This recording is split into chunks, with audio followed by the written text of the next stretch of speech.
Doctor साहब, doctor तो आप हैं, तो अभी फील आ रही है एक ऑफिसर वाली, एक ब्यूरोक्रेट वाली? तो मुझे लगता है वो 4 साल की जो ग्राइंडिंग है, वो जो मेंटल प्रेशर है, तो आज जब अपना नाम अगर लिस्ट में देखते हैं तो थोड़ा सा रिलैक्स तो फील होता ही है। थोड़ी सी जो वो कहते हैं ना कि अब जहन में, दिमाग में थोड़ा सा एक वो आ गया कि यार अफसर बन गया।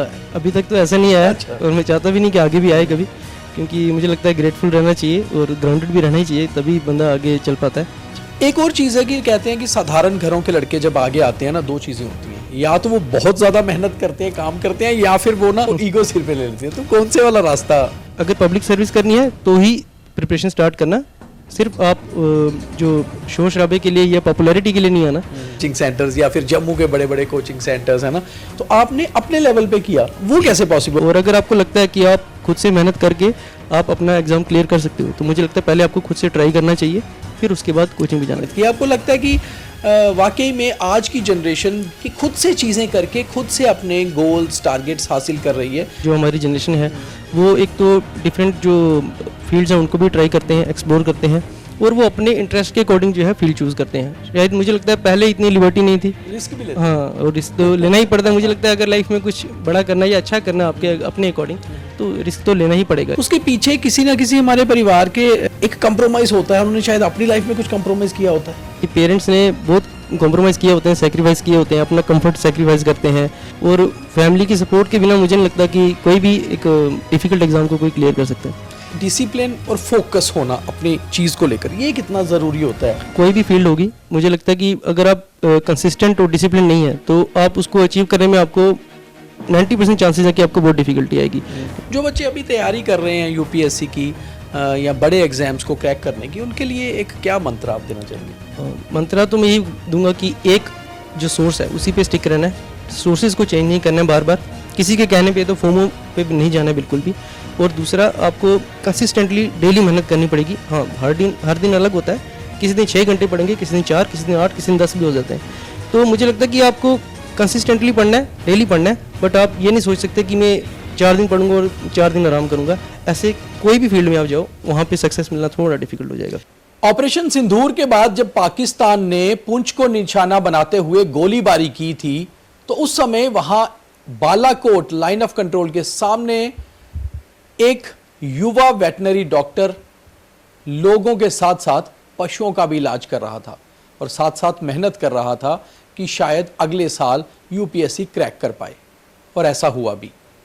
बड़े बड़े शहरों के बड़े बड़े कोचिंग सेंटर्स में ना जाकर, बल्कि अपने होम टाउन पुंछ में रहकर नौकरी करने के साथ साथ यूपीएससी क्रैक करने का एक सपना लिए तैयारी भी की, और वो सपना पूरा भी हुआ, क्योंकि there is no shortcut to success.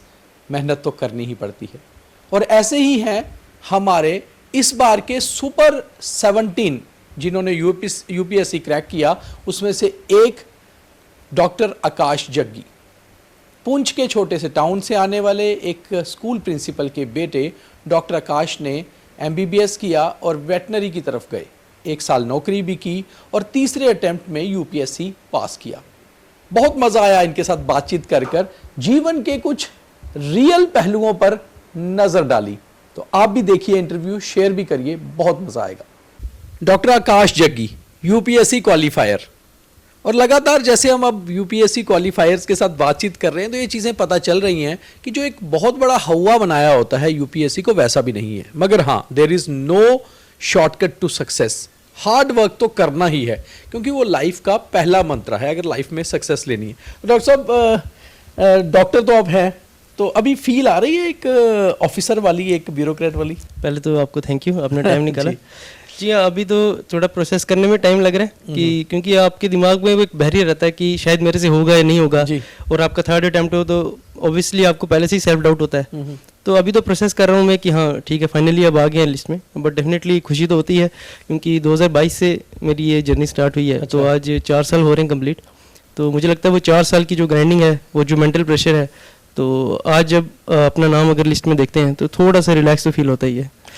अच्छा, एक हो गया, आपने बोला रिलैक्स फील होता है क्योंकि लगता है मेहनत रंग लाई। दूसरा ये भी लगता है कि थोड़ी सी जो वो कहते हैं ना कि अब जहन में, दिमाग में थोड़ा सा एक वो आ गया कि यार अफसर बन गए।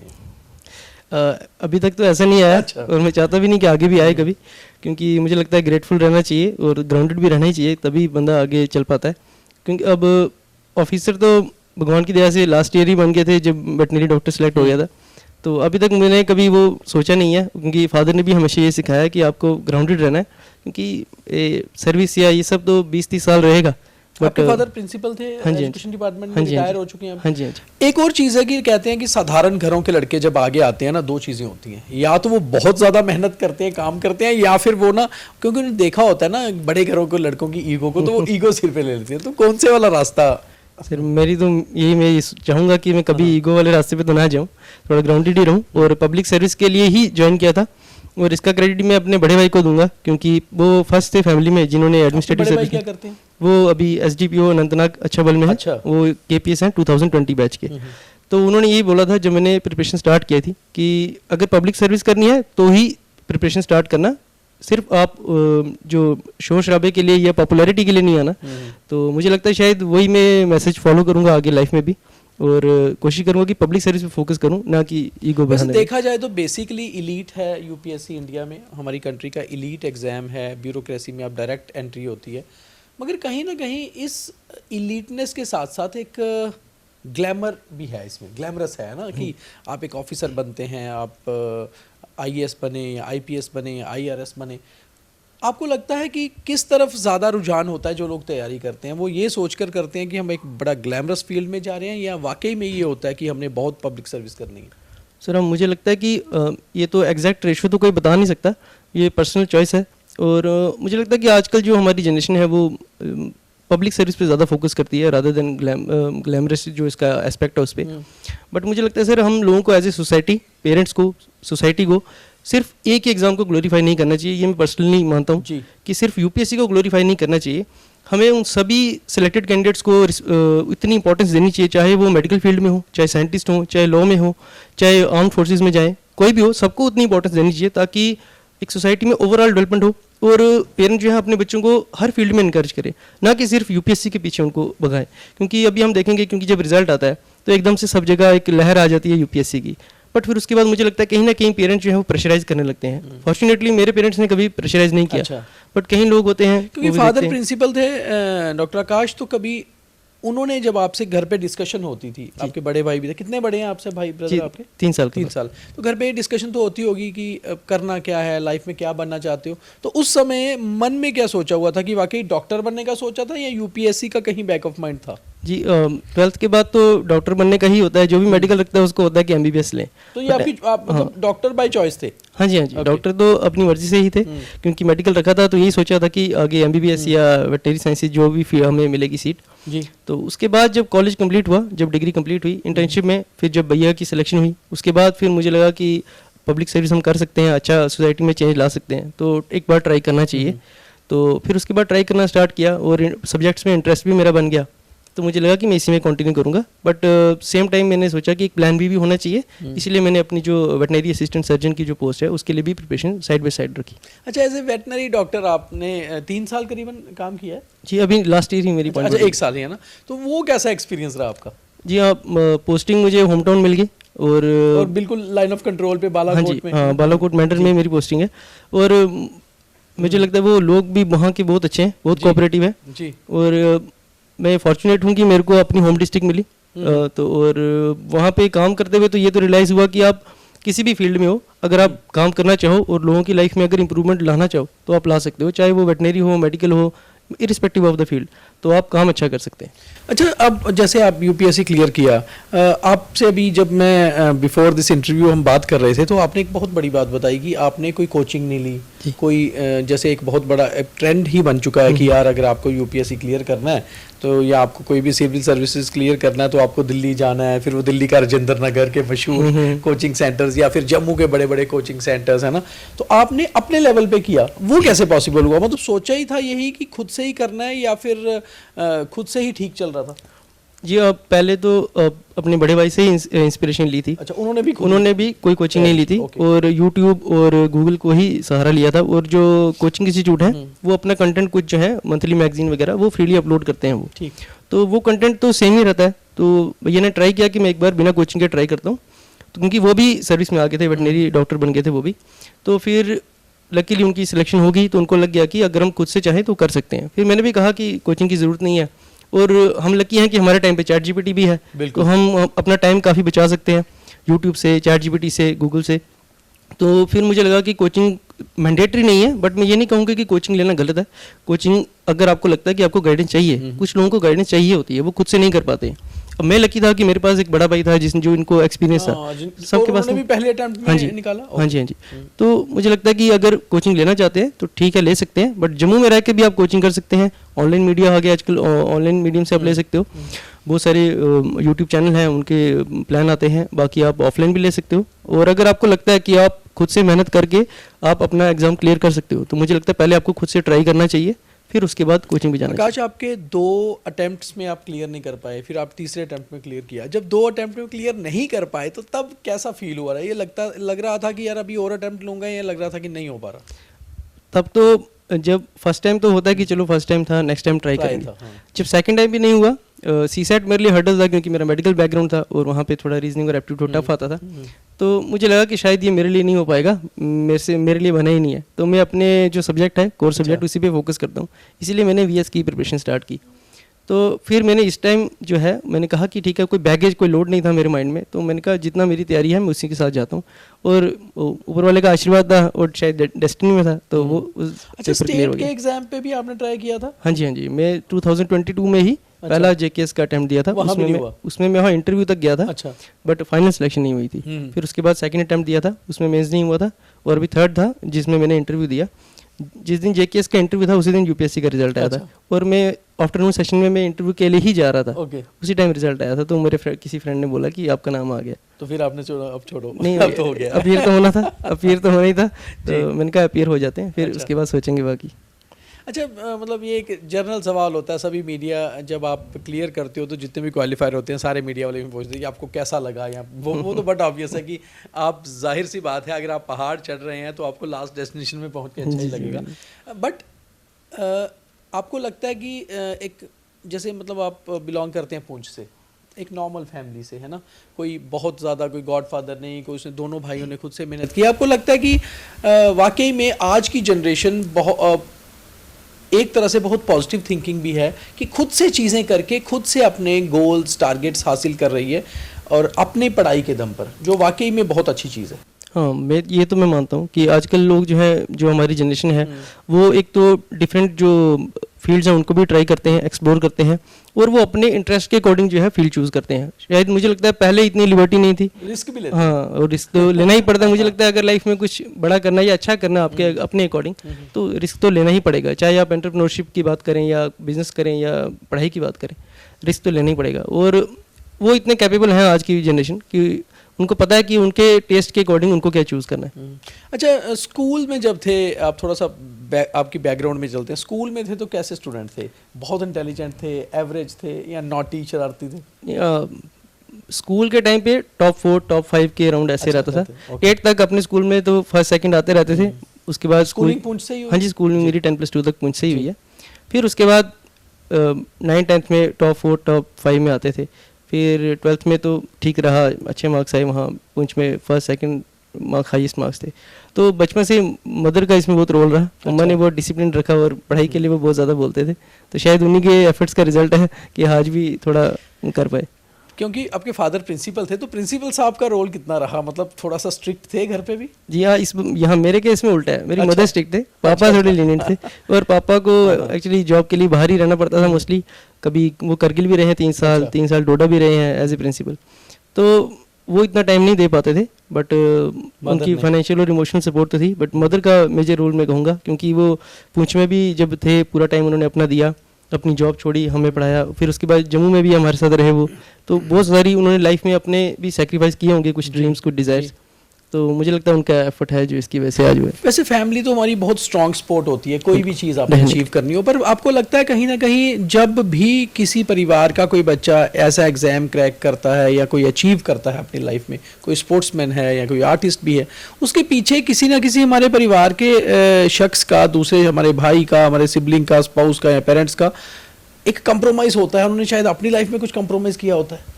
वो तो है डेफिनेटली सर, वही मैं कह रहा हूँ कि पेरेंट्स ने बहुत कॉम्प्रोमाइज़ किए होते हैं, सेक्रीफाइस किए होते हैं, अपना कंफर्ट सेक्रीफाइस करते हैं, पुंछ से आना, दूसरी जगह रहना, और फिर अपने जो शौक हैं उनको दबा के रखना ताकि हमारी पढ़ाई पे खर्चा हो सके, हमें अच्छी फैसिलिटी अवेलेबल हो सके। तो मुझे लगता है वो सेक्रीफाइस तो उनका था, और फैमिली की सपोर्ट के बिना मुझे नहीं लगता कि कोई भी एक डिफ़िकल्ट एग्ज़ाम को कोई क्लियर कर सकता है। डिसिप्लिन, डॉक्टर आकाश, डिसिप्लिन और फोकस होना अपनी चीज़ को लेकर, ये कितना ज़रूरी होता है लाइफ में एक अच्छे गोल्स अचीव करने में? सर कोई भी फील्ड होगी, मुझे लगता है कि अगर आप कंसिस्टेंट और डिसिप्लिन नहीं है तो आप उसको अचीव करने में आपको 90% चांसेस है कि आपको बहुत डिफिकल्टी आएगी, क्योंकि ये एक दिन की बात तो है नहीं, और आपको डेली आपको पढ़ना पड़ेगा, डेली आपको मेहनत करनी पड़ेगी, अपनी नींद खराब करनी पड़ेगी, उठना पड़ेगा, तो ये तो एक लॉन्ग जर्नी है। तो मुझे लगता है कि डेली अगर आप कंसिस्टेंटली पढ़ेंगे, मेहनत करेंगे, डिसिप्लिन रहेंगे, तभी आपको अच्छा रिजल्ट मिलेगा। कितने लेवल पे मेहनत की 3-4 साल पिछले? सर वो लेवल का तो मैं बता नहीं सकता, बट लेकिन है कि मैं बाहर कहीं इतना जाता नहीं था, यूजुअली घर पे ही रहता था। बस मेरे कुछ जूनियर हैं, वो भाई जैसे हैं, तो उनके साथ कभी 1-2 महीने में कभी बाहर आ गए, बहु प्लाजा में ही आते थे, कभी कुछ खा लिया, थोड़ा रिलैक्स हो गया, तो उनके साथ बात की, थोड़ा अच्छा लगता था, फिर चले गए, फिर अगले दिन से अपनी प्रिपरेशन स्टार्ट की। बस घर में ही होता था कि खाना में सोचा था कि घर वालों के साथ ही खाएं ताकि बात कर लें, बाकी टाइम में अपने रूम में ही होता था और कोशिश करते थे कि पढ़ लें। अच्छा, हॉबीज़ क्या हैं, शौक क्या हैं आपके? सर मेरा हॉबी मेरी ये रही थी कि जब भी मैं पढ़ाई से अगर बोर हो गया, थोड़ा ब्रेक चाहिए, तो मैं वेब सीरीज़ या कोई मूवी देख ली। बाहर में इतना ज़्यादा जाता नहीं था। स्पोर्ट्स गेम्स कोई ना, उसमें इतना नहीं था, बट घर में थोड़ी स्ट्रेचिंग या माइल्ड एक्सरसाइज कर ली, बस बाकी बाहर नहीं। अच्छा, आपको एक चीज़, मैंने जितने भी मैं अभी रिसेंटली जो क्लियर हुए हैं JNK से, वी कैन से कि सुपर 17 जो आप 17 लोग आपने क्लियर किया है, उनमें से तकरीबन लोगों का ये कहना था कि हमने पिछले 3-4 साल तकरीबन अपने रूम में ही बिताया, एक बड़ा फिक्स रूटीन रखा, वो पार्टियाँ नहीं की, दोस्तों के साथ नहीं घूमे। तो आपको लगता है कि एक आपने भी एक लाइफ का बड़ा इंपॉर्टेंट टाइम अपने आप को दिया, और अगर ये नहीं कर पाते आप तो फिर शायद ये मलाल होता कि हमने वो टाइम भी दे दिया, आपने टाइम भी निकाल दिया और हो भी नहीं पाया? हाँ, वो हो सकता है, अगर नहीं होता मैं भी सोचती, बट अभी लास्ट 3 सालों में तो मैंने कभी रिग्रेट नहीं किया, क्योंकि मुझे पता है कि जो हम कर रहे हैं वो कुछ अच्छा ही है। उससे अगर सिलेक्शन नहीं भी होगी, बट आप नॉलेज इतनी गेन करते हैं इस पूरी प्रोसेस में, इतना कुछ आपको पढ़ने को मिलता है। हम सोच नहीं सकते कि कॉलेज में हमारे पास कुछ पता नहीं होता हमें कि दुनिया में हो क्या रहा है, बट UPSC की जर्नी में आपको सब कुछ पता चलता है कि इकोनॉमिक लेवल पे क्या हो रहा है, पॉलिटिकल लेवल पे क्या हो रहा है। तो मुझे लगता है नॉलेज भी आपकी बढ़ती है, तो अगर वही पॉजिटिव एस्पेक्ट बंदा देख के चले तो भी बंदा बेनिफिट। आप 17 लोग क्वालिफाई किया JNK से, है ना, मगर ट्राई तो 1700 से भी ज़्यादा ने किया होगा, है ना, कई हज़ारों में जिन्होंने ट्राई किया, और सबकी पढ़ाई का लेवल भी सेम होता है ना, उन्होंने भी उतनी मेहनत की, उतना लर्निंग की। आपको लगता है कि एक आदमी चाहे क्वालिफाई नहीं भी कर पाए, वो पॉलिटिकली इतना अवेयर या वो इतना लाइफ में हो जाता है कि वो अपनी लाइफ को कम से कम एक अच्छे से सेटल कर पाता है? हाँ जी डेफिनेटली, ये लगता है? हाँ बिल्कुल, क्योंकि उसका जो सोचने का तरीका है वो माइंडसेट ही पूरा चेंज हो जाता है इस पूरी प्रिपरेशन जर्नी में।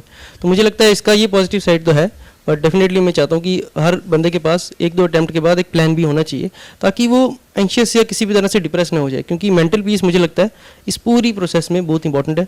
और आजकल जैसे हम आइसोलेट हो जाते हैं ज़्यादा, घर वालों से भी, फैमिली से भी, फ्रेंड से भी, तो वो शायद लोगों को डिप्रेशन का रीज़न बन जाता है। तो मुझे लगता है इतना लोड नहीं लेना। आप तो ऑलरेडी जॉब में थे, तो आप थोड़ा सा प्लान भी आपका सेटल था, मगर बहुत सारे ऐसे होते हैं जो लगातार सिर्फ इसी ट्रैक पे चल रहे होते हैं और प्लान बी सेटल नहीं किया होता। तो आपको लगता है कि कई बार जब नहीं अगर आप क्रैक कर पाए तो बहुत दिक्कत होती है, जैसे हमने कई मूवीज़ में भी देखा और कई बुक्स में भी पढ़ा कि एक प्लान बी होना ज़रूरी है। तो आप जो अभी लोग एस्पायरेंट्स तैयारी कर रहे हैं जो नहीं कर पाए, उनके लिए क्या आप बोलेंगे कि क्या होना चाहिए? मैं उनको ये बोलूँगा कि अगर जैसे मेरा तो प्रोफेशनल बैकग्राउंड था, अगर आपका प्रोफेशन नहीं भी है कोई इशू नहीं है, पर आप 2 अटैम्प्ट अपने 2 या 2.5 साल आप एक डेडिकेटेडली, आप पूरे होल हार्टेडली आप पढ़ाई करें, क्योंकि उसमें आपकी इतनी नॉलेज गेन हो जाएगी आपको कि आपको बस एक रिवीजन की ज़रूरत होगी, बाद में आप एग्जाम में अपीयर करेंगे।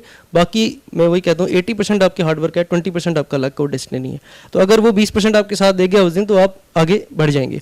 और प्लान बी की बात रही तो मैं तो ये कहूँगा कि अगर आपके पास, जैसे आप JKS के लिए या UPSC के लिए अपीयर हो रहे हैं, साथ ही साथ अगर कोई आपको लगता है कि JKSSB का कोई एग्ज़ाम है या कोई सेंट्रल लेवल पे कोई एग्ज़ाम है, बैंक का है, किसी भी बैंक का हो, तो अगर आपको पता है कि आपकी नॉलेज इतनी है, आप वो जो सिलेबस है वो आपको पढ़ सकते हो, आप 1-2 महीने में कवर कर सकते हो, तो उनको ट्राई दे देना चाहिए। क्योंकि मुझे लगता है कि जॉब के साथ थोड़ा आपका माइंड जो है वो रिलैक्स रहता है और आपको थोड़ा डिप्रेशन या एंजाइटी ऐसा कुछ नहीं होता। अब वापस यूपीएससी पे आपके आते हैं कि आपने क्या प्रेफरेंस रखा है, क्योंकि आपका 7 समथिंग रैंक है, 747, तो आपको मुझे लगता है आईपीएस भी मिल सकता है, आपकी क्या प्रेफरेंस है? जी हाँ, आईपीएस के चांसेस तो हैं, बट मेरी प्रेफरेंस फर्स्ट आईएएस थी, second IRS income tax and third IRS customs.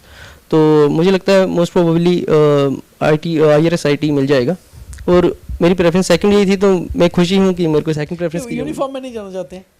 मुझे लगता है घर में एक ऑलरेडी एक यूनिफॉर्म में है बड़ा भाई, थोड़ा डिपार्टमेंट चेंज करना चाहिए ताकि एक फ्रेश पर्सपेक्टिव मिलता है, नया कुछ सीखने को मिलेगा, तो इसीलिए मैंने। आपको ये लगता है कि यूनिफॉर्म में स्ट्रेस ज़्यादा होता है, प्रेशर ज़्यादा होता है?